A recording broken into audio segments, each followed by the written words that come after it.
ओम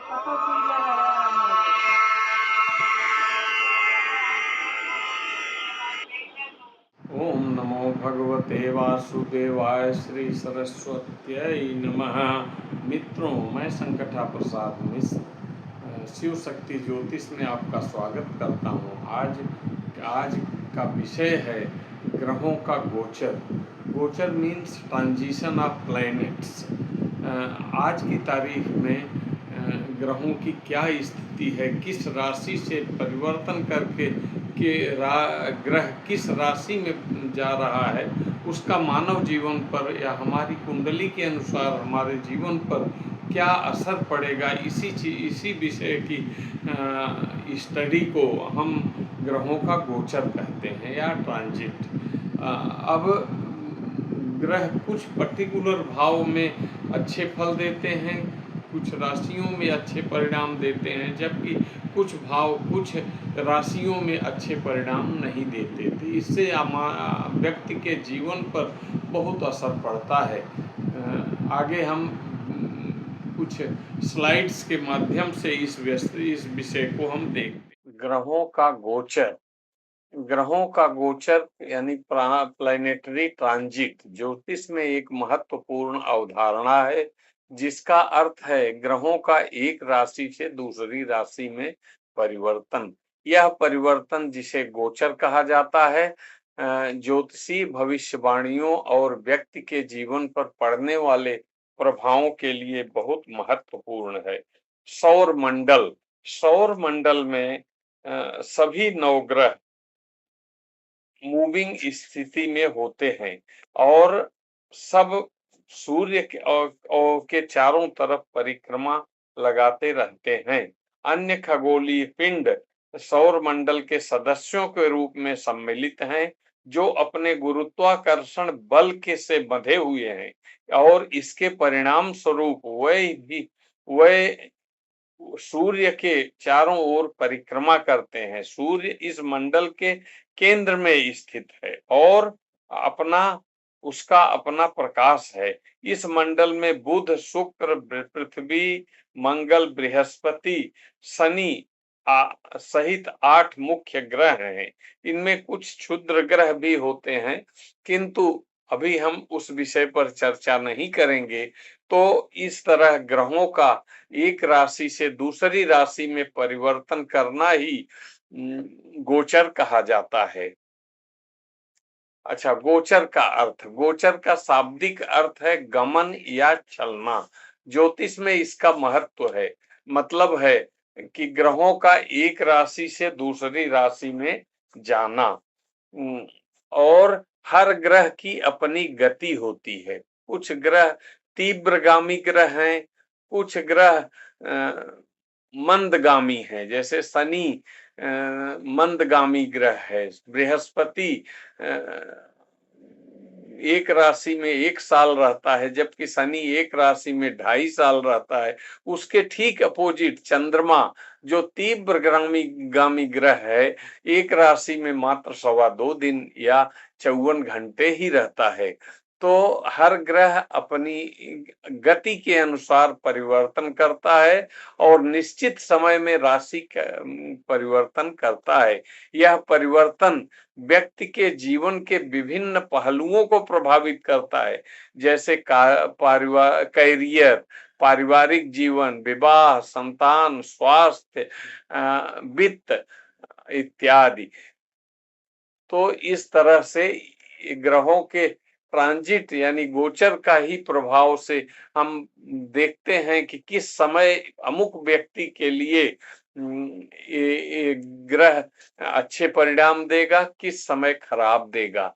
तो गोचर का प्रभाव, प्रत्येक ग्रह की राशि परिवर्तन अलग अलग राशियों पर अलग अलग प्रभाव डालती है।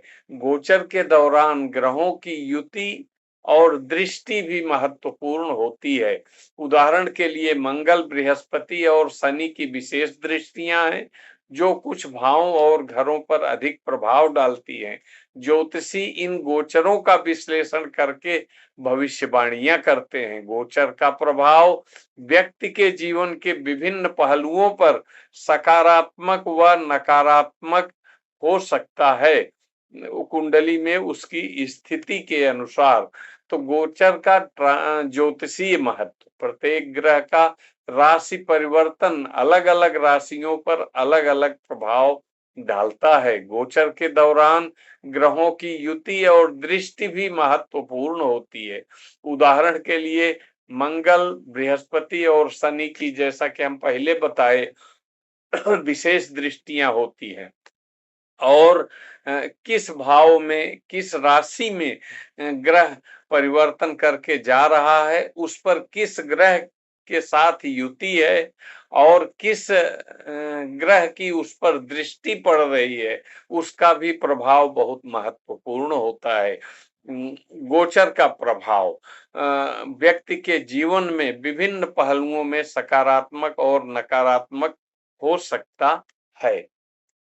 अब इस विषय को और विशेष रूप से हम जानना चाहें तो मान लीजिए किसी भाव में शनि बैठा हुआ है, वो तो 2.5 साल उसी भाव में रहेगा, जबकि चंद्रमा 2.25 दिन बाद उसमें आ जाएगा। तो चंद्रमा और शनि की युति 2.25 दिन के लिए हो जाएगी, उसका क्या प्रभाव है। और शनि किसी भाव में पहुंचा, वहां से तीसरी, 7वीं और 10वीं दृष्टि से अगले ग्रहों पर क्या परिणाम देगा, किस भाव पर परिणाम देगा, वो सब भी कल हमें देखना पड़ता है। ग्रहों के गोचर का राशियों पर प्रभाव।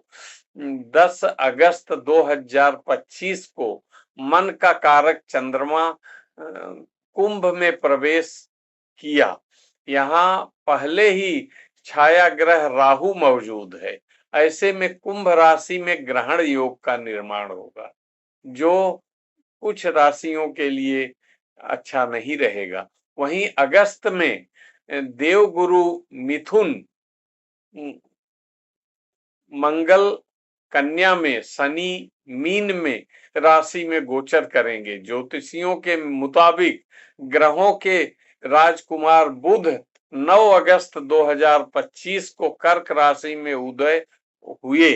इसके बाद वह 11 अगस्त 2025 को इसी राशि में मार्गी होंगे। फिर ग्रहों के राजा सूर्य भी अपनी राशि परिवर्तन करेंगे। वह 17 अगस्त 2025 को कर्क से अपनी यात्रा को विराम देते हुए सिंह राशि में गोचर करेंगे। इसी बीच 21 अगस्त को सुख और सौभाग्य के कारक शुक्र ग्रह भी कर्क राशि में अपना स्थान लेंगे। उनका यह गोचर ज्योतिष की महत्वपूर्ण घटनाओं में से एक है।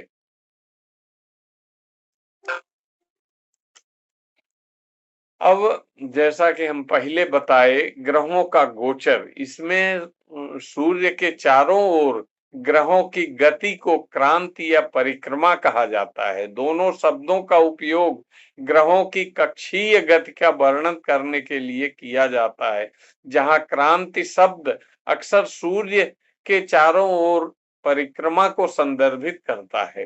तो कुंडली विश्लेषण में ग्रहों का गोचर भी बहुत महत्वपूर्ण है।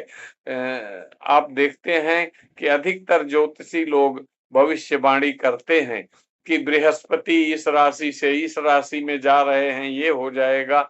उस तरह का परिवर्तन होते रहता है और मानव जीवन पर उनका प्रभाव भी पड़ता है।